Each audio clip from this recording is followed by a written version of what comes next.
Hola, buenas noches. Yo soy el doctor Carlos López, soy uroginecólogo de Hospital Militar de Santiago y Clínica Red Salud Vitacura. Voy a presentarles la experiencia que tenemos en la unidad de piso pélvico en el Hospital Militar.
Am, a un modo de hoja de ruta, voy a hablar una introducción del hospital sobre la unidad de piso pélvico, la actividad quirúrgica que tenemos. Vamos a revisar literatura, les voy a mostrar nuestra casuística y las conclusiones generales. El hospital militar data de 1914, que fue cuando se ideó realizar este hospital, y fue inaugurado en el año 1932 en la comuna de Providencia. Ya en 1998 se ideó crear un nuevo hospital Y en abril del 2009 fue inaugurado el nuevo hospital militar en la comuna de La Reina. Eh, nuestros pacientes que atendemos en nuestro hospital son los que están inscritos en el sistema de salud del ejército, que incluye al ejército, armada, fuerza aérea, Capredena, Dipreca, pero también prestamos atención a pacientes FONASA, ISAPRE o particulares. Es un hospital que está abierto para todo tipo de atención.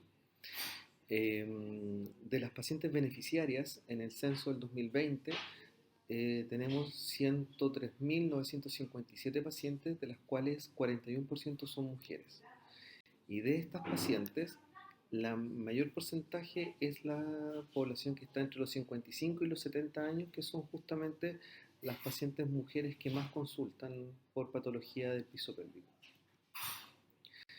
Además, somos un hospital académico, que hay convenios de asistenciales con diversas universidades y tenemos formación de pre y posgrado en distintas áreas de la medicina. Eh, para mostrarles lo que tenemos en el para mostrarles lo que tenemos de instalaciones, puedo mencionar que tenemos más de 100 box de consultas. Además, tenemos 10 pabellones quirúrgicos, camas de UCI, de UTI, de UPC, pero no todo es tan bonito como se escucha. Lamentablemente no tenemos pabellones propios como lo tiene la gran mayoría de los hospitales porque tienen las maternidades y nosotros debemos compartir nuestros pabellones con el resto de las especialidades quirúrgicas, urología, traumatología, cirugía. Ahora, para hablar de la unidad de piso pélvico en particular, primero mencionar que es una unidad que lleva trabajando más de 15 años, es una unidad que post pandemia ha tenido una reestructuración bastante grande porque colegas han jubilado, porque han cambiado de hospital. Y yo llegué a la unidad en marzo del 2023 cuando empezamos la reestructuración de esta unidad. Actualmente contamos con 3 uroginecólogos, tenemos una matrona de piso pélvico, una kinesióloga, especialista en piso pélvico también, y tenemos unidades de apoyo, urología, proctología, que trabajan muy a la par con nosotros, y unidades que indirectamente nos ayudan, que es la unidad de nutrición y diabetes, psicología y fisiatría, para así darle un tratamiento y un enfoque multidisciplinario a los problemas de nuestros pacientes. Ahora, dentro de los exámenes que tenemos disponibles en el hospital, contamos con cistometría, uroflujometría, resonancia y desfecorresonancia. Eh, ¿Cómo es la aproximación de nuestras pacientes a la evaluación nuestra? Ellas pueden llegar derivadas de centros periféricos o de una manera de consulta espontánea.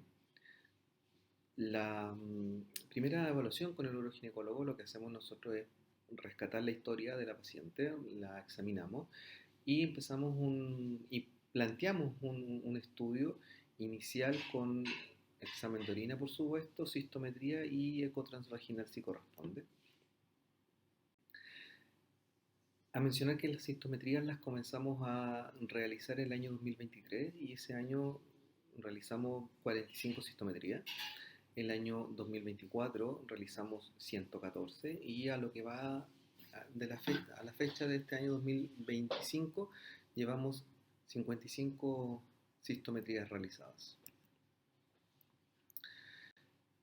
En una segunda evaluación por alguno de nosotros, planteamos un diagnóstico y trazamos un plan de tratamiento, ya sea kinesiología o un tratamiento compensario, que ese tratamiento y seguimiento está a cargo de nuestra matrona, o si es necesario evaluación por urología, proctología, alguna de nuestras otras unidades de apoyo, planteamos un tratamiento quirúrgico si corresponde y solicitamos exámenes preoperatorios.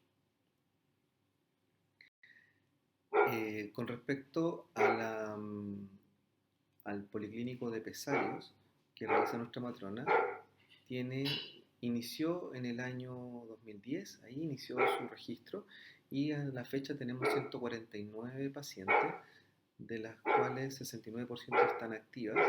El promedio de edad son 76 años y tenemos un tiempo promedio de uso de 4.6 años, pero lo máximo que tenemos es hasta 16 años.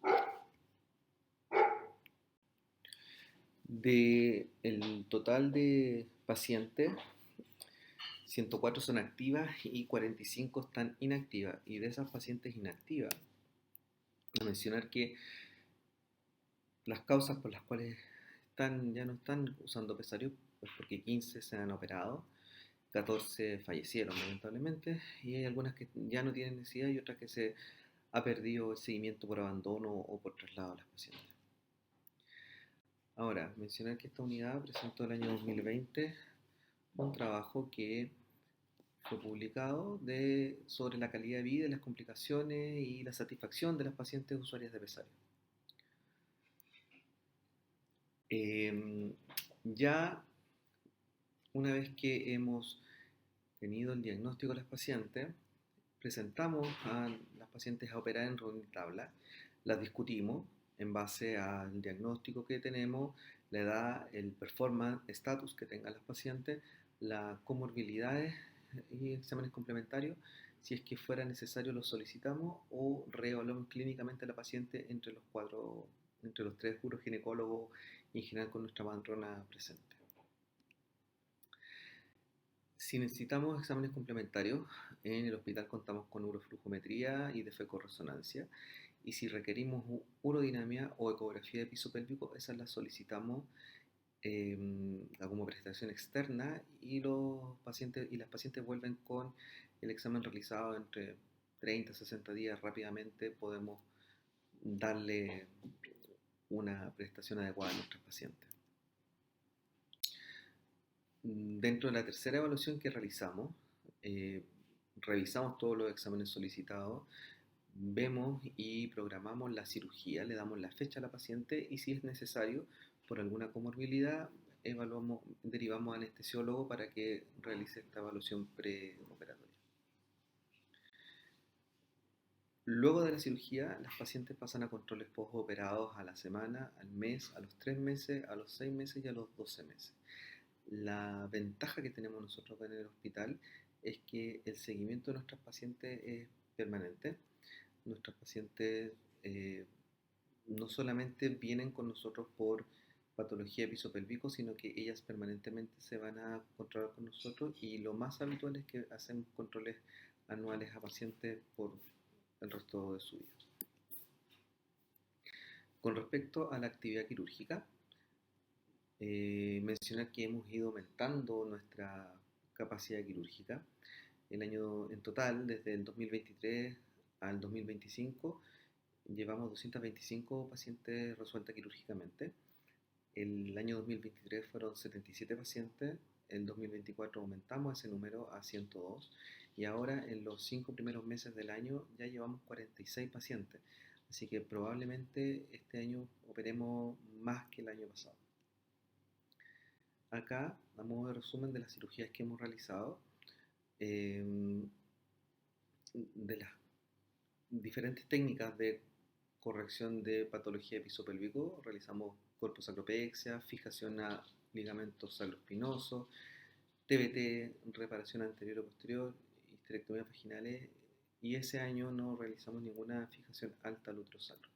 También considerar que tenemos otras cirugías además realizadas, ya que también tenemos que resolver la patología ginecológica y tenemos ese año 2023 realizamos 10 histerectomías, siempre privilegiando la vía laparoscópica.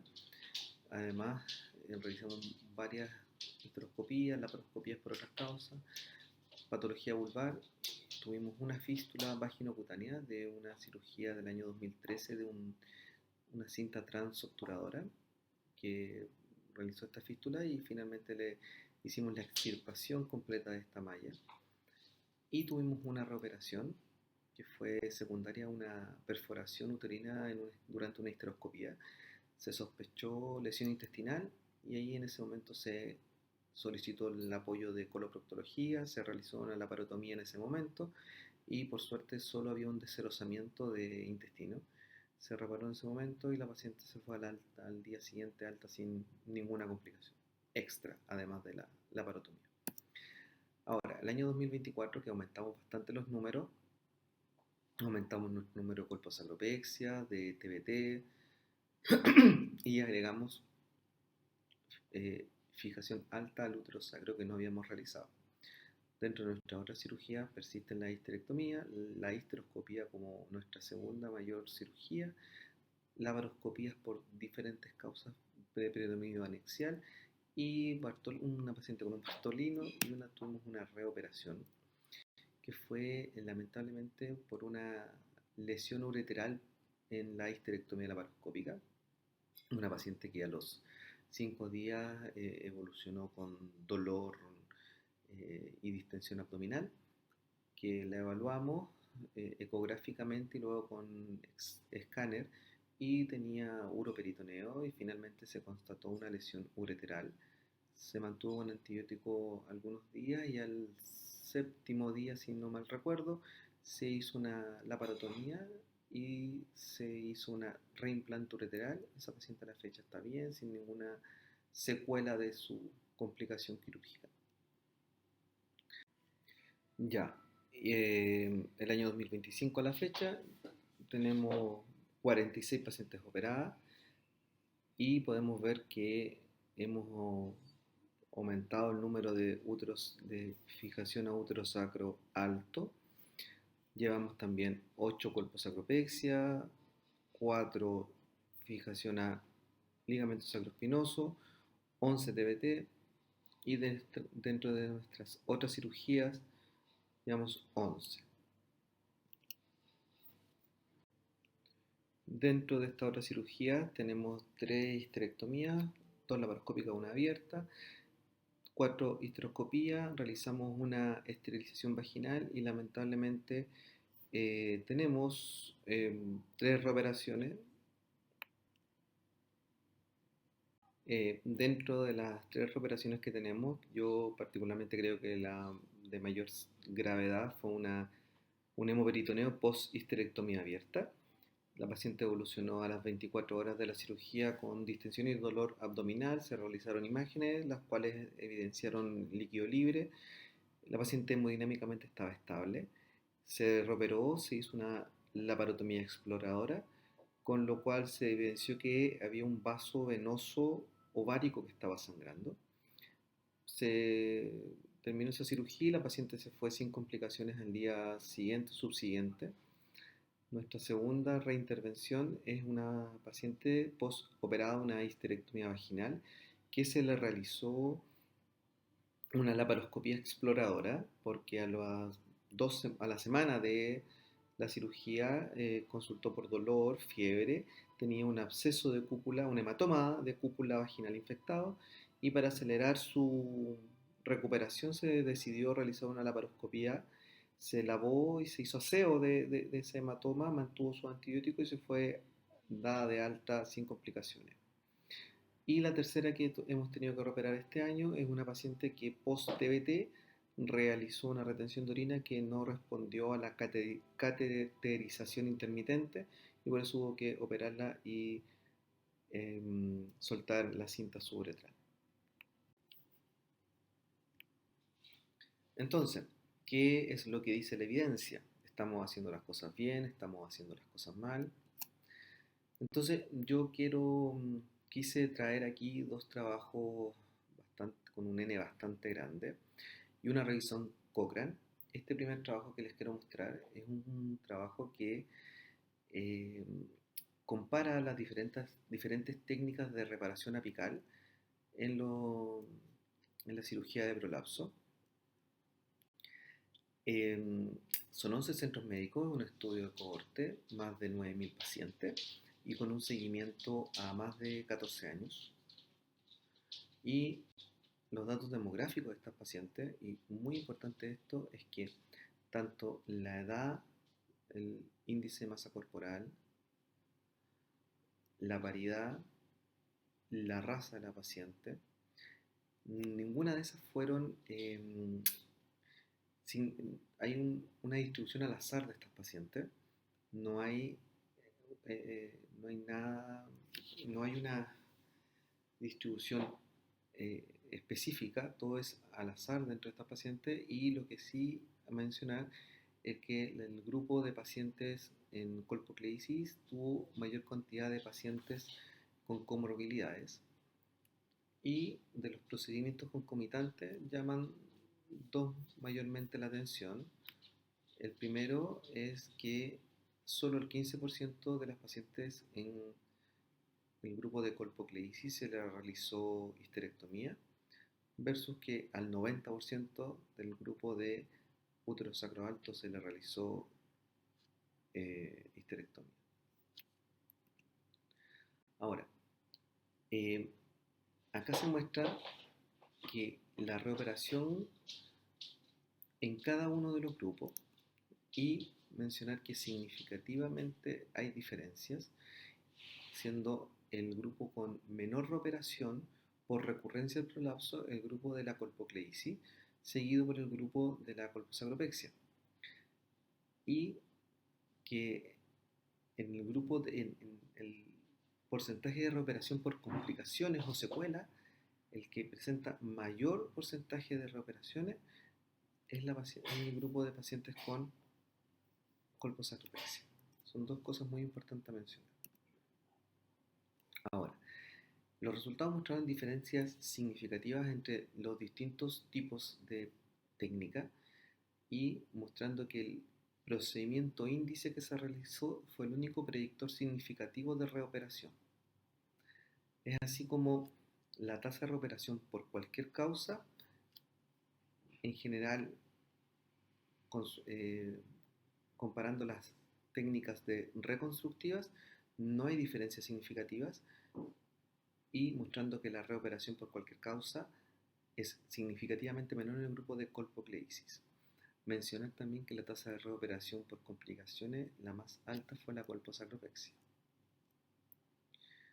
Entonces, la tasa de reoperación puede ayudar al cirujano y a las pacientes a tomar la decisión y seleccionar el mejor procedimiento para cada una de ellas, considerando que la tasa de reoperación es hasta el del 11% después de cirugías vaginales a los 5 años y del 5% después de una colposacropexia, pero a los 7 años. Son dos cosas a tener en consideración. Dentro de esta revisión Cochrane sobre las técnicas apicales para la corrección de prolapso, es una revisión del año 2023. Es una revisión que incluyó 59 estudios controlados randomizados, más de 6.000 pacientes, y como conclusión de esta revisión habló sobre las vías de abordaje de la colposacropexia, en la cual siete estudios compararon la colposacrolaparoscópica abierta y robótica y no hay diferencias significativas con respecto a los resultados anatómicos. Sin embargo, el abordaje laparoscópico asoció menor pérdida sanguínea y un menor tiempo hospitalario que el abordaje abierto. Y cuando uno compara lo laparoscópico y lo robótico, el laparoscópico solo asoció a tiempos quirúrgicos más cortos, sin otras diferencias. Dentro de esto mismo, la colposacropexia tiene un menor riesgo de recurrencia, de reintervención o de incontinencia posoperatoria que las técnicas vaginales, pero sí tiene una mayor duración de intervención. Ya. Otro que muestra esta revisión es que no hay diferencia significativa si comparamos las diferentes técnicas, intervenciones vaginales en cuanto a estancia hospitalaria, pérdida de sangre, transfusiones y en el costo de las intervenciones. Ahora, llama la atención que este reporte, este estudio, dice que a la fecha no hay datos suficientes que confirmen la ventaja de la colposacropexia con respecto a las técnicas vaginales. Entonces, según estos este trabajo y esta revisión Cochrane, qué es lo que debiéramos hacer. Tener en cuenta que los abordajes vaginales pueden ser hasta el 90% de las intervenciones por prolapso, pero hay que considerar la alta tasa de recurrencia que tienen, dado que la mayoría se hace con reparación con tejido nativo. Y todos los reportes que informan las complicaciones asociadas del uso de mallas vaginales. Entonces, ¿qué ha pasado? Que había una disminución de los procedimientos vaginales y un aumento de los procedimientos abdominales laparoscópicos. Entonces, a tener en cuenta que la colposacropexia es la técnica de referencia y preferencia para la corrección apical, laparoscópica idealmente, por lo que ya estábamos mencionando, pero es un procedimiento técnicamente complejo, hay disecciones pelvianas extensas y una necesidad de sutura experta, y es por esto que se ha tratado de buscar nuevas estrategias para la corrección apical que sean más sencillas y que eviten los pasos más críticos y difíciles de la colposacropexia laparoscópica. Y es por eso que quiero mostrar este trabajo que es del año 2022 y que compara la colposacropexia laparoscópica versus la fijación a útero sacro alto laparoscópica. Es un estudio caso control que se realizó entre el 2015 y el 2018. Se incluyeron 600 pacientes en el grupo control, que fue la colposacropexia, y 150 en el grupo de los casos, que fue el útero sacro alto. Este es un estudio, como dije, multicéntrico de 4 hospitales italianos. Y acá están los resultados, y lo más importante es que la gran diferencia está en el tiempo operatorio entre el útero sacro alto y la colposacropexia. Es estadísticamente significativa esta diferencia, y si ustedes pueden ver, el total de los casos se ajustó para que acá 100 en el grupo, 103 en el grupo de útero sacro alto y 206 en el grupo de colposacropexia, para que fueran estadísticamente significativos y comparables los resultados. Entonces, el escenario que ellos plantean es que la suspensión laparoscópica al útero sacro es una alternativa de corrección apical, que la viabilidad y seguridad de esta técnica ha sido mostrada en distintos estudios, y en comparación con el abordaje vaginal, eh, realizarlo vía laparoscópica tiene tasas de éxito bastante similares y con un bajo riesgo de complicaciones. Dentro de los resultados, como mencioné, lo más importante, los tiempos son mucho menores. Y no hay otra diferencia en cuanto a sangrado, tiempo de hospitalización, complicaciones. Incluso hubo una complicación de lesión vesical en el grupo de la colposacropexia. No hay diferencia significativa en el dolor operatorio, dispareo ni incontinencia de nuevo. Mencionar que se encontraron una paciente con erosión de malla post colposacropexia, y hubo 4 casos de retención urinaria en el grupo de útero sacro alto. Hubo 2 casos de ITU y uno de TDP en el grupo de colposacropexia. En cuanto a la curación objetiva de ambos procedimientos, la colposacropexia sigue siendo superior con un 93% de éxito objetivo, y este seguimiento fue a 22 meses de mediana en ambos grupos, y se vio que son procedimientos que son seguros, complicaciones perioperatorias son poco frecuentes y un tiempo de hospitalización similar. Entonces concluyeron que la ausencia de las lesiones ureterales refuerza la seguridad de la técnica laparoscópica en comparación a la técnica vaginal del útero sacro alto, que puede tener hasta un daño ureteral del 11%.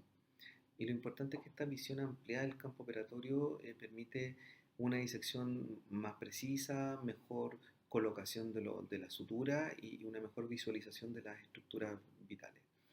Siendo que importante mencionar que el útero sacro alto en general requiere una reparación vaginal adicional. Ahora, si solamente consideramos el compartimiento apical, la tasa de éxito sube el 87%.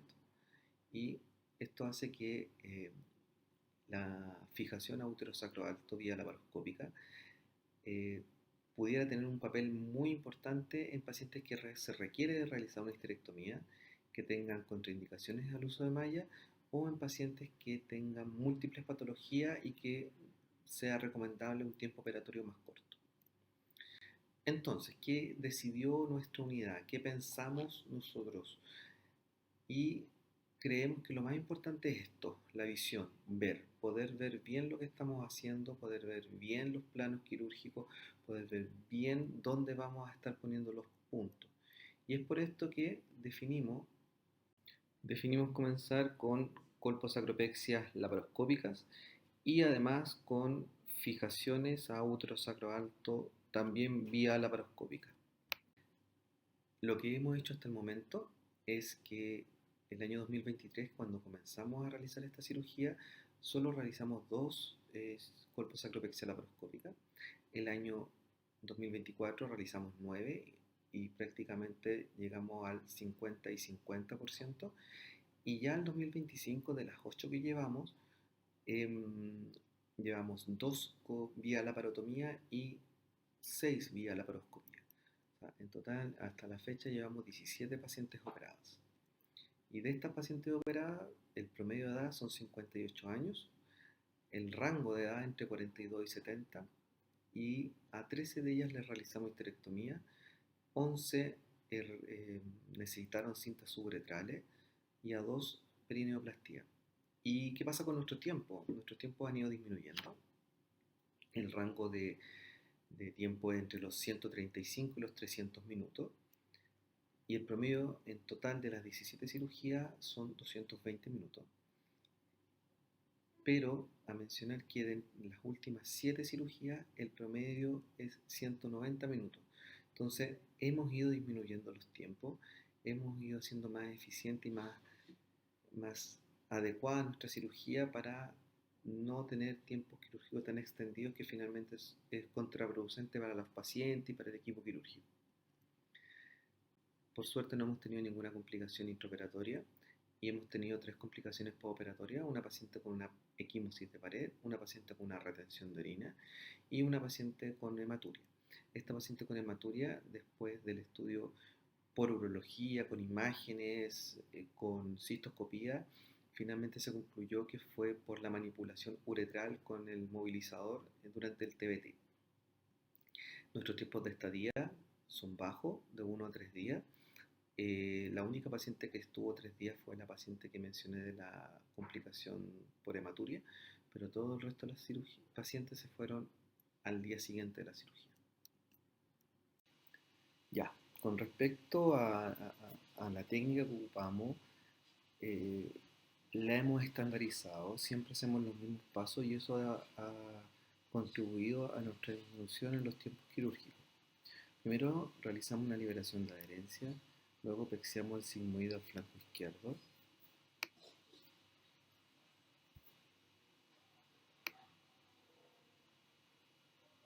Y se ve la pexia del sigmoide al flanco.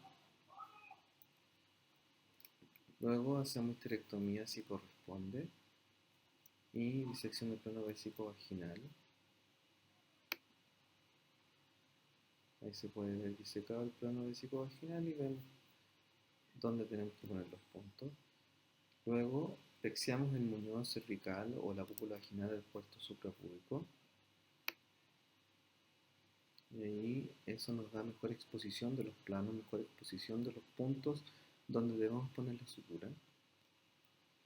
Luego realizamos una disección del plano recto vaginal, apertura del retroperitoneo a nivel de promontorio y hasta la pared vaginal posterior. Luego abrimos este retroperitoneo y ahí se puede ver perfectamente el espacio de seguridad. Se ven lejos de los planos y de los vasos, de los órganos vitales. Luego fijamos la malla posterior con 2 puntos pared vaginal posterior y 2 puntos en el muñón cervical. Completamos la disección de la pared vaginal anterior y la fijamos la malla con 2 puntos en la pared vaginal anterior. Después los anudamos con los extracorpóreos. Luego juntamos las dos mallas, las ponemos sobre el envoltorio y ponemos dos puntos de tibón 2,0.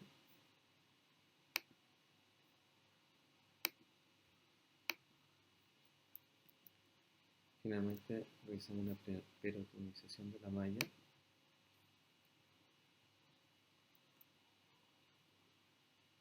Retiramos el apex intestinal y hacemos una extracción de la pieza operatoria. Ok, con respecto a nuestra otra técnica laparoscópica en la cual estamos innovando, es la fijación alta a útero sacro vía laparoscópica. Llevamos 7 hasta el momento. El promedio de edad son pacientes de mayor edad, 72 años, y un rango de 53 a 78 años.